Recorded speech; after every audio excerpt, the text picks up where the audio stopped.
दो मुरलियाँ हैं। दूसरी मुरली जो है 83 की 24/4/1983 की, ये मुरली मधुबन में बाप दादा ने कुमारों के आगे सुनाई है। तो ये मुरली पढ़ी, मुरली टाइम मिला पढ़ने का? कर रात को पढ़ी। तो इस मुरली के अंदर बाबा ने कुमारों के बारे में 14 बातें बताई है। मतलब कुमार क्या है, कुमार क्या है, कुमार क्या है। तो कुमार सबसे पहले ब्रह्मा कुमार है। ऐसी ही बातें आगे चल कर के बाबा ने पूरी कुमारों के लिए कही है। तो जिसको हमने यहाँ पर एक ऐसे ट्री के अंदर डाल दिया है, या फिर हमको जैसे भी इसको बनाना चाहें वैसे बना सकते हैं, मुरली की पॉइंट्स को याद करने के लिए, याद रखने के लिए। तो सबसे पहले बाबा ने मुरली के अंदर बोला कि कुमार, कुमार अर्थात पहला जो ब्रह्मा कुमार है। ब्रह्मा कुमार का मतलब ब्रह्मा की मुख वंशावली है। ब्रह्मा के द्वारा जब शिव बाबा नई दुनिया की स्थापना का कर्तव्य करते तो मुख के द्वारा ब्राह्मणों की पैदाइश होती है, रचना रची जाती है। तो पहला ब्रह्मा कुमार अर्थात बीके, कुमार अर्थात बीके, ब्रह्मा कुमार।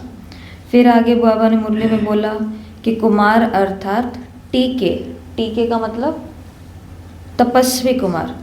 कुमार ब्रह्मा कुमार बन गए, कुमारी ब्रह्मा कुमारी बन गई, हम सब ब्रह्मा कुमार कुमारियाँ बन गए।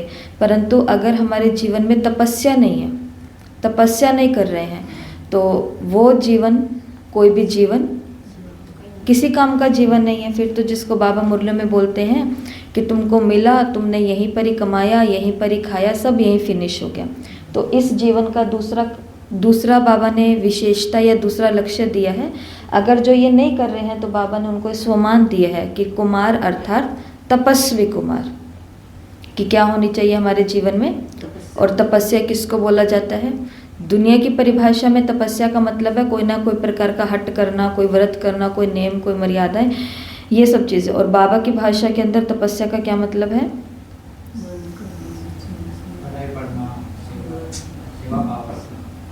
बाबा की परिभाषा तपस्या के लिए कि जो भी हमने दृढ़ संकल्प कर लिया, जैसे 1 जनवरी शुरू होती है तो पूरी दुनिया संकल्प करती है कि इस साल, पूरे साल हमको ये करना है। चाहे शरीर के लिए, चाहे मन के लिए मेडिटेशन करना है, धार्मिक पुस्तकें पढ़नी है, या जॉगिंग करनी है, रनिंग करनी है, इतने घंटे पढ़ाई करनी है। बच्चे अपना अपना लक्ष्य लेते हैं, या इसके पास नहीं जाना, ये आज के बाद नहीं करना। बाबा की परिभाषा है कि तपस्या का मतलब जो आपने दृढ़ संकल्प किया है, हर दिन उसी दृढ़ संकल्प को प्रैक्टिकल में दोहराना। तो ये भी क्या है? तपस्या। सोच लिया कि 1 तारीख से ये करेंगे, अब फिर 2 तारीख भी आएगी, 3 तारीख भी आएगी, 4 भी आएगी, 5 भी आएगी, लेकिन 2, 3, 4, 5 आते आते क्या हो सकता है कि जो संकल्प किया था वो संकल्प ढीला पड़ सकता है। इसलिए तपस्या का अर्थात जो भी आपने दृढ़ संकल्प किया है उस संकल्प को रोज दोहराना या रोज प्रैक्टिकल में लाना, तो यही तपस्या है।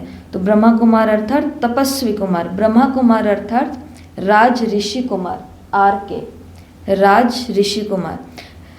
ऋषि उनको बोलते हैं जो बिल्कुल ही अब वैरागी हो गए हैं, जिन्होंने सब घर बार आदि सब कुछ छोड़ दिया, अब उनके पास कुछ भी नहीं है, कंदराओं में, पहाड़ियों में जाकर के रह रहे हैं। महाकुंभ के अंदर देख रहे हैं ना, महाकुंभ के मेले का इतना महत्व क्यों है? चलो पहले इस पे बात करते हैं। कुंभ का इतना महत्व क्यों है? अगर भक्ति की दृष्टिकोण से भी देखा जाए या व्यवहारिक या सामाजिक दृष्टिकोण से देखा जाए तो कुंभ का मतलब, कुंभ क्यों जरूरी है, मतलब कुंभ की क्या महत्वता है सभी लोगों के लिए, आम लोगों के लिए? आपको कुछ पता है इसके बारे में? पता तो है पर अभी या तो मेरी बात समझ नहीं पाए, या फिर आप जो समझ रहे वो बता नहीं पा रहे। तो कुंभ के अंदर क्या बताते हैं कि जैसे बहुत सारे अभी तो इंटरव्यू आ रहे हैं, सब न्यूज़ आ रही है, तो देखते भी हैं, सुनते भी हैं, तो पता चलता है कि भारत के अंदर इतना कुछ भी है, मतलब आज भी। तो वो बताते हैं कि आम जन जो होते हैं, साधारण लोग जो होते हैं, वो लोग कंदराओं में, पहाड़ियों में जो बैठ कर के आज भी तपस्या कर रहे हैं, उनको बहुत आसानी से देख नहीं पाते हैं। और ये कुंभ का ही समय ऐसा होता है जब इधर उधर सब जगह नीचे उतर करके और वो इकट्ठे होते हैं, और साधु समाज भी सारा आपस में मिलता है। तो संगम का मतलब ही होता है कि आपस में मिलना। तो ऋषि का मतलब दुनिया की रीति से यही परिभाषा है। ऋषि वो होता है जिसने भोग विलास छोड़ दिए हैं, घर परिवार छोड़ दिया है, कमाई धंधा सब कुछ छोड़ दिया। अब वो केवल भगवान की भक्ति में लीन हो गया, और वो भी कहाँ पर जा कर के, प्रकृति के सानिध्य में। उसने किसी मंत्र माला इन सब चीज़ों का नहीं, वो बस अब वहाँ पर अपना भगवान को याद कर रहे हैं जिस भी तरीके से। दूसरा राज ऋषि, राज का मतलब क्या होता है? जो अपने आप में राजे भी हैं। तो बाबा ने कुमारों को कौन सा कुमार बोला है कि तुम क्या हो? राज ऋषि हो। कुछ है भी नहीं हमारे पास हमारा, परंतु फिर भी कैसे रहे हम? राजा की तरफ। राज, और राज किस पर करना है? कर्म इंद्रियां, ज्ञान इंद्रियां, और 3 ये है सूक्ष्म इंद्रियां। कर्म इंद्रियों के ऊपर तो फिर भी कंट्रोल कर लेते हैं। अब पता है कि ये नहीं खाना, ये नहीं पहनना, ये नहीं देखना, ये सब चीज़ें तो वो तो हमने कर लिया, परंतु मन, बुद्धि और संस्कार ये है, ये थोड़ा थोड़ा बीच के अंदर गड़बड़ कर देती है ना। इसलिए तो 2 चीज़ें हैं, हम 2 चीज़ें हैं। एक तो मैं आत्मा हूँ ही, मतलब मैं चेतना हूँ, और दूसरा मैंने किसका आधार लिया है? प्रकृति का आधार लिया है। तो प्रकृति का आधार लिया। कल की साकार मुरली के अंदर बाबा ने, कल अव्यक्त मुरली थी, कल सोमवार था, तो कल साकार मुरली थी। उस साकार मुरली के अंदर बाबा ने एक बात ये भी कही थी कि जब तुम सत्युग में चले जाओगे तो तुमको सत्व प्रधान शरीर मिलेगा, और वो शरीर तुमको अपनी तरफ खींचेगा नहीं। था कल की मुरली में ये। और बाबा ने कहा अभी तुमको ये शरीर क्या करता है? अपनी तरफ खींचता है। कान भी रस लेना चाहते हैं, आंखें भी रस, मुख भी, ये सब चीज़ें।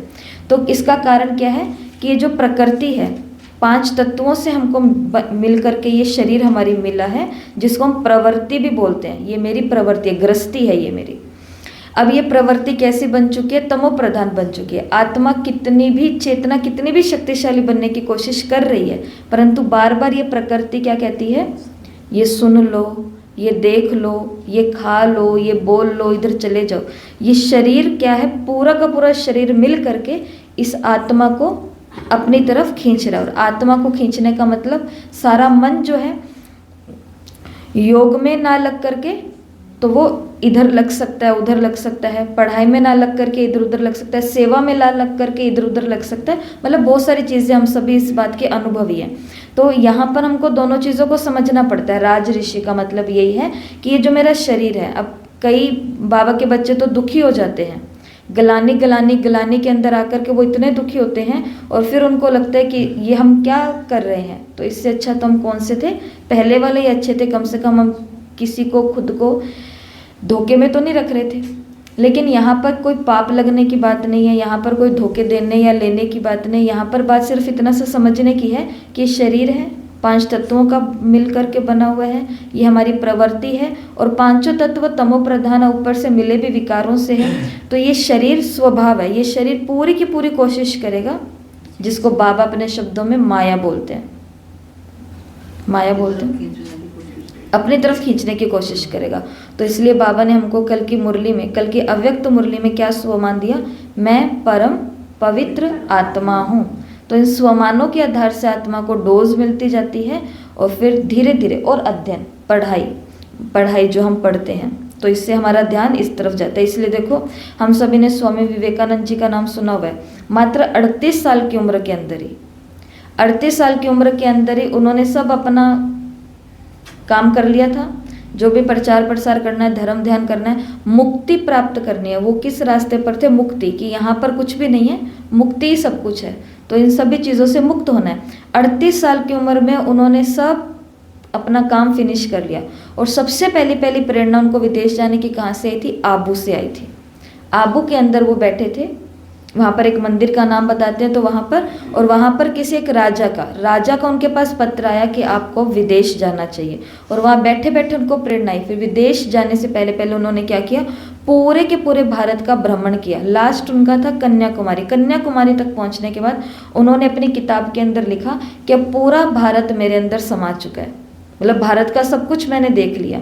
भारत का देख लिया ऐसा नहीं जैसे आजकल सब लोग देखते हैं कि भारत का मैंने ये भी स्थान देख लिया, गोलगप्पे भी खा के देख लिए, यहाँ पे पानी पूरी बोलते हैं, यहाँ पे पुचका बोलते हैं, यहाँ पर कुछ और बोलते हैं। अभी तो ट्रैवलिंग ये हो रही है।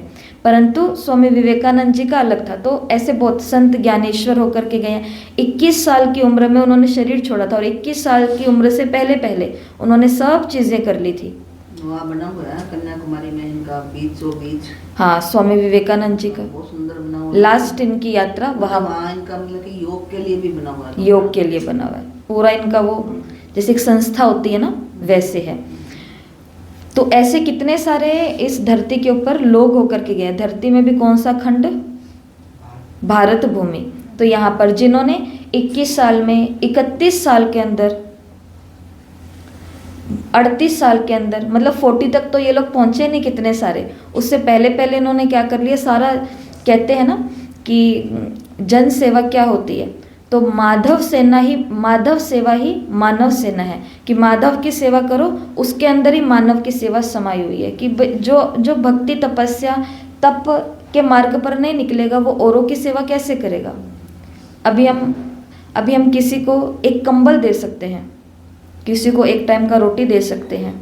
बाबा ने उस दिन मुरली में बोला कि तुम किसी को थोड़ा सा धन दे दोगे, क्या हमारे इतना सा धन देने से वो अमीर हो जाएगा, मतलब रोज का उसका खाना उसकी पूर्ति। तो हमको क्या करना है, योग के माध्यम से और ज्ञान के माध्यम से आत्माओं के अंदर इतना बल भरना है। और इसकी भी बाबा ने सब विद्या बताई है जो सेवा करते हैं। तो ये जितने भी लोग पर्सनैलिटी होकर के गए इन सभी ने, और स्वामी विवेकानंद जी का तो बताते हैं कि जब उनको शरीर छोड़ना था उससे 1 महीने पहले उन्होंने अपने रूम के अंदर कैलेंडर के अंदर पूरा का पूरा डेट लिखी हुई थी कि ये वाला दिन सही है, ये वाली घड़ी सही है, इस टाइम मैं शरीर छोड़ूंगा। तो ये इनकी योग की शक्ति थी। अब हम अपने आप से पूछें कि 31 साल की उम्र में 21 साल की उम्र में मैं क्या कर रही थी, 31 साल की उम्र में मैं क्या कर रही हूँ, और 38 साल की उम्र तक क्या मुझे मुक्ति प्राप्त हो जाएगी। जैसे मम्मा का देखा, मतलब 45 ईयर्स से पहले पहले तो मम्मा पूरे यज्ञ की माता बन करके कितनी सारी ब्रह्मा कुमारियों को ट्रेनिंग दे दिया, यज्ञ का सारा काम अपने हाथ में ले लिया। तो मतलब चाहे हम बड़े होकर के मरे, चाहे हम छोटे होकर के मरे, शरीर कभी भी परिवर्तन हो, परंतु बाबा ने कहा तुम्हारी स्थिति कैसी होनी चाहिए, राज ऋषि। और वो कब होगा, जब यहाँ से ऋषि हैं और इसके ऊपर क्या है, राजा। ऐसा बाबा ने कुमारों के लिए बोला। फिर तो पहला है कुमार अर्थात बीके, कुमार अर्थात तपस्वी कुमार, कुमार अर्थात राज ऋषि कुमार। फिर बाबा ने मुरली में बोला कुमार अर्थात फिर से टीके, त्यागी कुमार, त्यागी, त्याग। ब्रह्मा बाबा का बताते हैं ना कि ब्रह्मा बाबा ने तो त्याग किया, परंतु उस त्याग का भी क्या कर दिया, त्याग कर दिया, कि मैंने ये किया, ये भी उसका भी भान का त्याग कर दिया। तो कुमार अर्थात त्यागी कुमार, क्योंकि कुमारों को बाबा ने कहा कि त्याग तो करना पड़ेगा।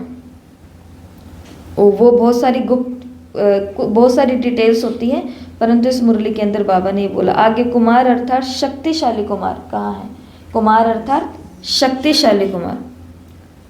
छोटी छोटी बातों के अंदर बाबा ने कहा डगमग होने वाले नहीं, शक्तिशाली कुमार।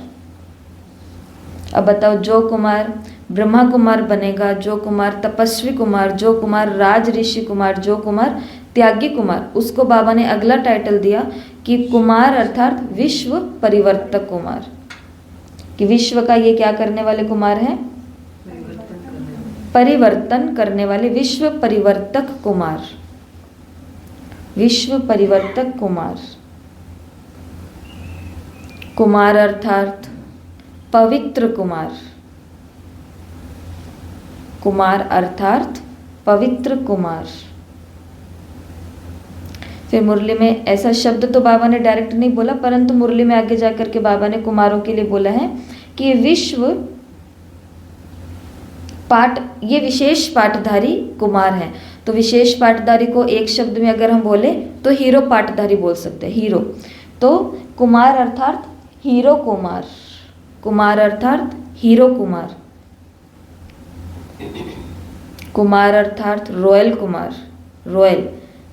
अभी 2 दिन पहले मुरली चली है, व्यक्त मुरली, उसमें बाबा ने रॉयल्टी की क्या विशेषता बताई थी, क्या लक्षण, क्या निशानी बताई थी। निशानी जो रॉयल लोग होते हैं, लौकिक में जो रॉयल लोग होते हैं उनकी बाबा ने, हाँ, पहला ये था कि उनकी आंख किसी भी चीज़ में डूबेगी नहीं। दूसरा था ये लौकिक जो रॉयल लोग होते हैं उनका बाबा ने बताया था कि उनकी आंख किसी भी चीज़ में डूबेगी नहीं। दूसरा, वो किसी भी गिरी हुई चीज़ को उठाएंगे नहीं। और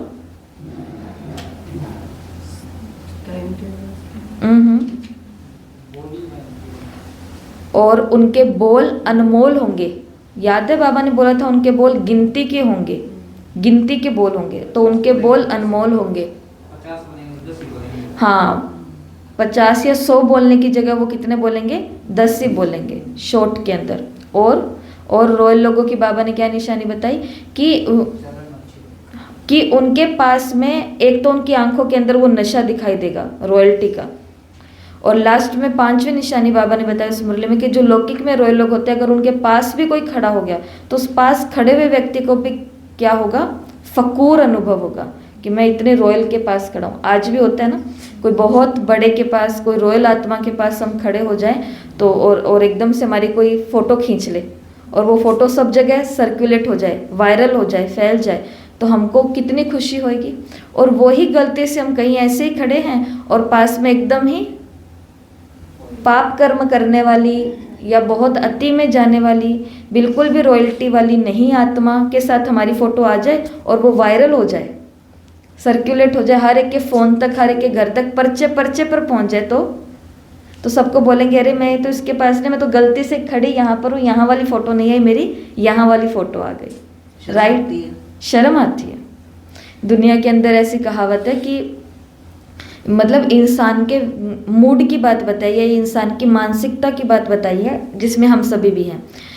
तो उसके अंदर क्या बताते हैं कि आपका खून का कोई रिश्तेदार, खून का रिश्ता मतलब बिल्कुल खून का रिश्ता जो है, वो जब कोई पाप कर्म करता है या गलत कर्म करता है या मतलब 3rd डिग्री का कर्म करता है और कोई हमें आकर के बोले कि वो आपके ही रिश्तेदार है ना, आपके, ये तो हम कहते हैं कि हाँ है तो सही, पर हमारा इतना आना जाना नहीं है, बस दूर दूर ऐसा हमारा नहीं है, देखो हम तो कितने सालों से उनसे मिले भी नहीं है, कुछ नहीं है, ये नहीं है। और कोई मतलब जैसे माताएं बोलते मेरी बुआ सास का बेटा के जमाई का ये फलाना का ढिमकाना, ऐसे ऐसे करके, और कोई बहुत बड़ा फेमस स्टार बन गया या बहुत बड़ी समाज सेवा में कोई काम कर दिया, मानव सेवा करिए, बहुत सुंदर, बहुत अच्छी, और उनका हमारा दूर दूर तक का कोई, और फिर और कोई पूछेगा नहीं, परंतु खुद ही बोलेंगे देखा ना उनका फोटो, हमारा तो बहुत खास है, तो बहुत दूर के परंतु एकदम खास है, आना जाना उठना बैठना हमारा चलता ही रहता है। तो ये हमारा मानव का स्वभाव होता है। तो ये बाबा ने रॉयल्टी की बात कही थी, तो इसलिए इस चीज़ को बाबा ने किससे जोड़ा था? फिर हम बच्चों से जोड़ा था कि हमको भी कैसी रॉयल्टी होनी चाहिए कि दुनिया की किसी भी चीज़ के अंदर हमारी आंख नहीं डूबनी चाहिए। फिर दूसरी बात क्या थी कि किसी भी गिरी हुई चीज़ को हम नहीं उठाए। उस मुरली के अंदर बाबा ने बोला था कि वो अपने विकारों को छोड़ना चाहते हैं। ब्राह्मण कोई है, वो अपनी उस आदत से खुद ही परेशान है, वो भी बाबा के आगे बैठ करके रोज़ बोलता है, रोज़ बोलती है कि बाबा मैं दुखी हो गई हूँ अपनी इस आदत से और मुझे छोड़नी है। और बाबा ने कहा कि तुम उसकी उस आदत को कॉपी कर रहे हो। वो खुद छोड़ना चाहता है, गिराना चाहता है, और तुम उसकी गिरी हुई चीज़ को, छोड़ने वाली चीज़ को तुम पकड़ रहे हो कि वो आदत अब मैंने भी ले ली। फिर आगे बाबा ने क्या बोला था रॉयल्टी की निशानी के अंदर कि उनके बोल अनमोल होंगे। ऐसे बाबा ने बोला तुम्हारा एक एक बोल वर्शंस होना चाहिए, महावाक्य हो जाना चाहिए। ये था उस मुरली के अंदर, है ना। और उनके पास में खड़े होकर के लोगों को फकूर महसूस होता है। ऐसे बाबा ने बोला आपको इतनी रॉयल्टी धारण करनी है कि आपके पास कोई खड़ा हुआ है और उस आपके पास खड़े हुए को क्या लगे, किनके पास खड़े हूँ मैं, वाह भाई वाह, ऐसी फीलिंग आनी चाहिए। ये बाबा ने रॉयल, तो कुमार अर्थात कौन से कुमार? रॉयल कुमार, कुमार अर्थात रॉयल कुमार। तो ये रॉयल्टी होनी चाहिए, क्योंकि ब्राह्मण जीवन में आने के बाद भी कभी कभी रॉयल्टी के बजाय क्या हो जाती है, वो ऊपर से तो रॉयल्टी लग रही है परंतु अंदर से शुद्रपने के संस्कार रह जाते हैं। तो और अगला 10वां है कुमार अर्थात PPK, मतलब प्योरिटी की पर्सनैलिटी वाले कुमार। PPK, प्योरिटी की पर्सनैलिटी वाले कुमार, प्योरिटी की पर्सनैलिटी। पर्सनैलिटी के ऊपर भी मुरली चली हुई है। पर्सनैलिटी किसको बोलते हैं दुनिया में? जैसे आम भाषा में आजकल सब लोग ही बोल देते हैं कि उसकी पर्सनैलिटी देखा कितनी अच्छी है। पर्सनैलिटी को वो लोग कहाँ से देखते हैं? उठने बैठने का तरीका, पहनने का तरीका, इन सब चीज़ों से, या फिर बोलने का तरीका। पर्सनैलिटी। तो कुमार अर्थात प्योरिटी की पर्सनैलिटी वाले, कि कुमारों को कोई देखे और उनको देख करके कैसे विचार आए कि ये साधारण कुमार नहीं है, इनके आगे तो हम ऐसी कोई अपवित्र बात कर ही नहीं सकते हैं। तो कुमार अर्थात प्योरिटी की पर्सनैलिटी वाले। अभी तक 10 हुए हैं, बिना देखे हमको कितने याद है, ये सिर्फ हम अपने ब्रेन की चेकिंग कर रहे हैं, ये सिर्फ हम अपनी चेकिंग, हम सब शेयरिंग कर रहे हैं। यहाँ पे कोई हार और जीत का अच्छा पढ़ा अच्छा दिमाग चलता है नहीं चलता उसकी बात नहीं है, ये सिर्फ इसके लिए मैं आपको कह रही हूँ नीचे नहीं देखना, ताकि हमने जो सुना है क्या सुनते सुनते भी मेरे दिमाग को याद करने की आदत हो रही है। तो बताओ जिसको जो जो याद है। कुमार अर्थात ब्रह्मा कुमार, कुछ भी आगे पीछे बोलो। कुमार अर्थात ब्रह्मा कुमार, कुमार अर्थात तपस्वी कुमार, कुमार अर्थात त्यागी कुमार, कुमार अर्थात विश्व परिवर्तक कुमार, कुमार अर्थात हीरो कुमार, प्योरिटी की पर्सनैलिटी वाले, और कुमार अर्थात रॉयल कुमार, रॉयल कुमार, कुमार अर्थात शक्तिशाली कुमार, कुमार अर्थात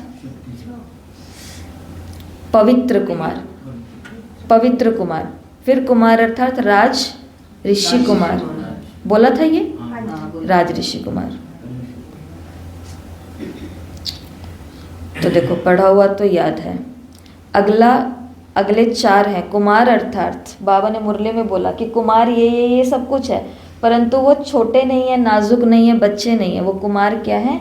एक अनुभवी कुमार है, अनुभवी कुमार, अनुभवी कुमार।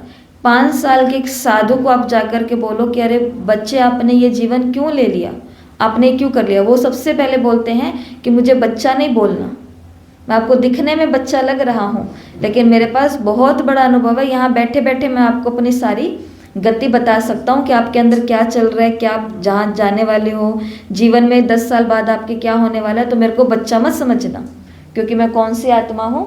अनुभवी कुमार हूँ, ऐसा मुरली में बाबा ने कहा है। तो कुमार अर्थात अनुभवी कुमार। अनुभव किसका होना चाहिए? माता को माता का अनुभव थोड़ी ना चाहिए, तो उसको कौन सा माताओं के पास कुमार होने का अनुभव होना चाहिए, मैं कुमार हूँ, मैं विज्ञ हूँ। और किन चीज़ों का अनुभव होना चाहिए? जैसे हमको जीवन में किन चीज़ों का अनुभव होता है?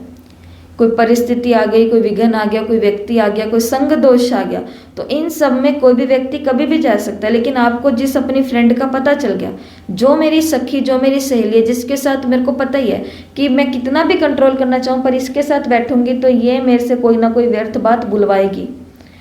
बहुत बारी ऐसा होता है ना कि हम नहीं बोलना चाहते, सच में नहीं बोलना चाहते, लेकिन किसी का संग, बाबा ने उस मुरली में क्या बोला कि प्रभाव, किसी आत्मा का प्रभाव इतना ज़्यादा होता है कि फ्लो में हमको भी नहीं पता चलता कि बातों बातों में उन्होंने हमसे वो बात ले ली है, हमने दी नहीं है, ले ली है।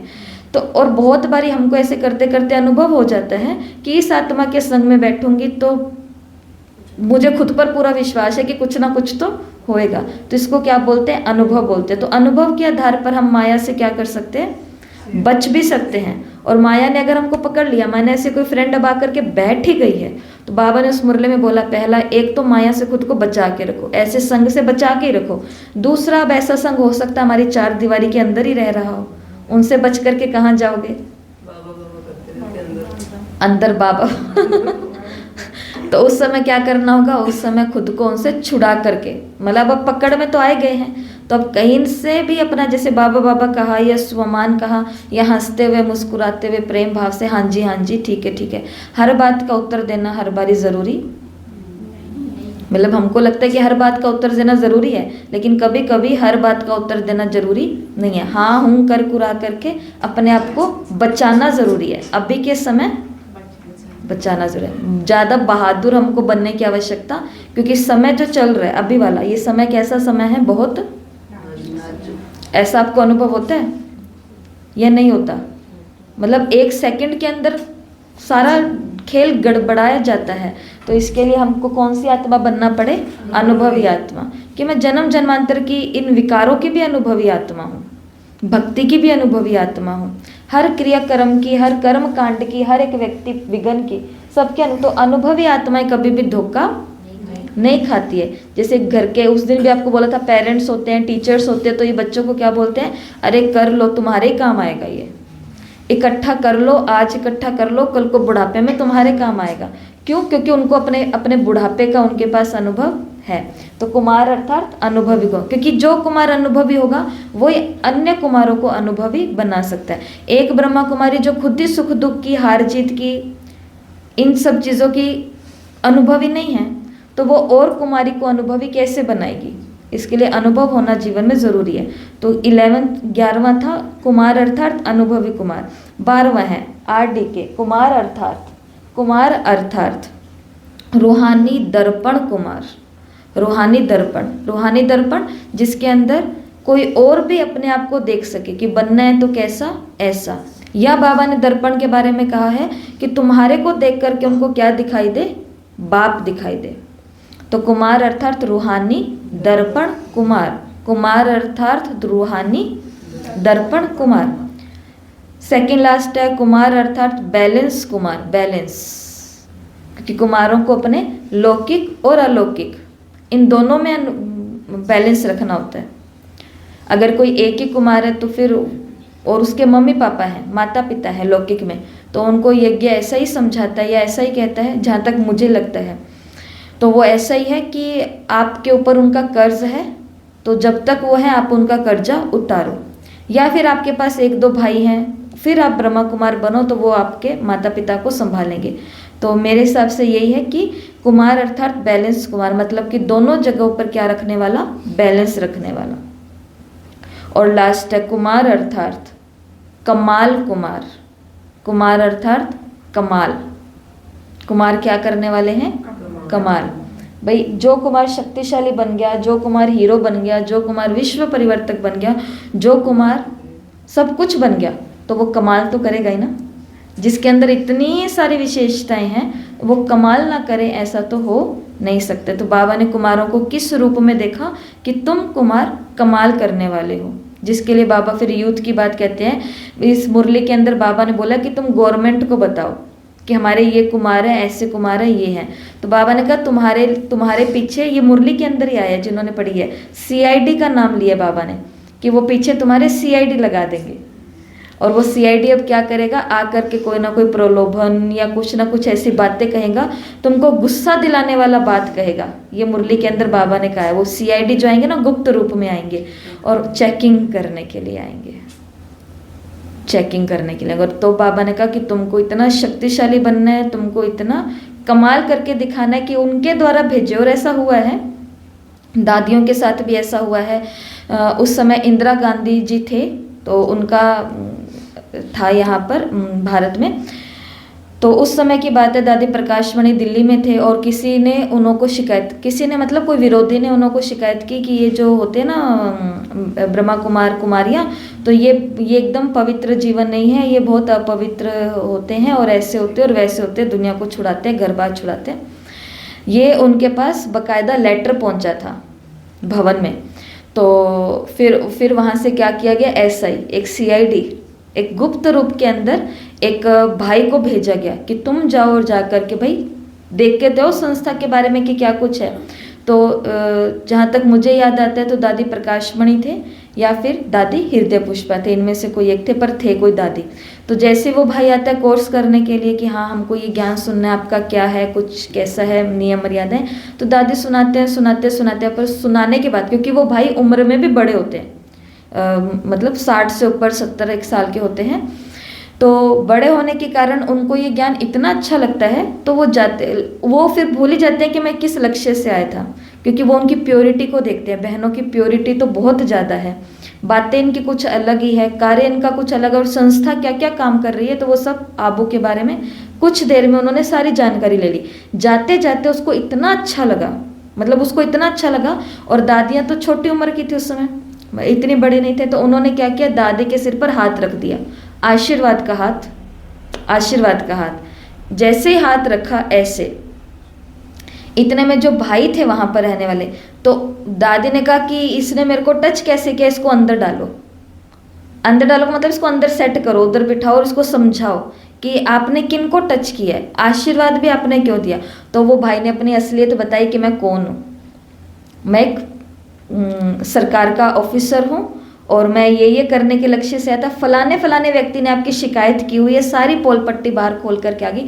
तब फिर वहाँ तक इंदिरा गांधी तक और इन सब लोगों तक ये बातें गई कि ये तो संस्था बहुत बहुत पवित्र है, मतलब किसी को, कोई बहन किसी भाई को ऐसे भी टच नहीं करने देती है, चाहे वो भाई बहन छोटी हो, भाई बहुत बड़ी उम्र का हो, दादाजी की उम्र का हो, लेकिन वो भाई दादा नहीं है, वो भाई फिर भी क्या है, भाई है, स्टूडेंट है, जिज्ञासु है। तो कमाल करने वाले, तो ऐसी कमाल बहुत हुई है और यही कमाल बाबा सबको सिखा रहे हैं। तो ये 14 परिभाषा है, ये 14 टाइटल हैं जो बाबा ने कुमारों को दिए।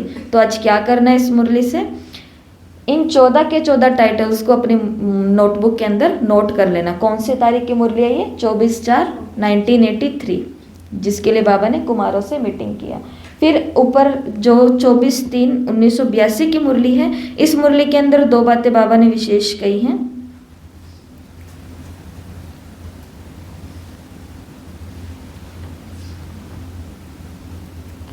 ब्राह्मण जीवन की विशेषता है पवित्रता। मुरली चली है 24 मार्च 1982 को। मुरली के अंदर बाबा ने कहा जब कोई चीज़ खो जाती है तो उलझन की निशानी मन में क्यों और क्या और कैसे के रूप में आता है। जब कोई चीज़ खो जाती है तो उस समय क्यों क्या ऐसा, तो चेहरा भी कैसा हो जाता है, खोया खोया सा चेहरा दिखाई देता है।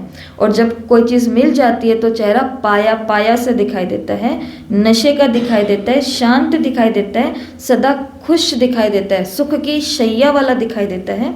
मुरली के अंदर बाबा ने बोला पवित्रता की शक्ति इतनी महान है, सबसे पावरफुल पॉइंट, सभी ध्यान से सुनना, चाहे वो हम हैं, चाहे वो हमारे लौकिक में रहने वाले हैं, छोटे से लेकर के बड़े, हर एक के लिए बाबा का ये वाक्य बहुत पावरफुल है। पवित्रता की शक्ति इतनी महान है जो अपनी पवित्र मनसा अर्थात शुद्ध वृत्ति से प्रकृति को भी परिवर्तन कर लेंगे।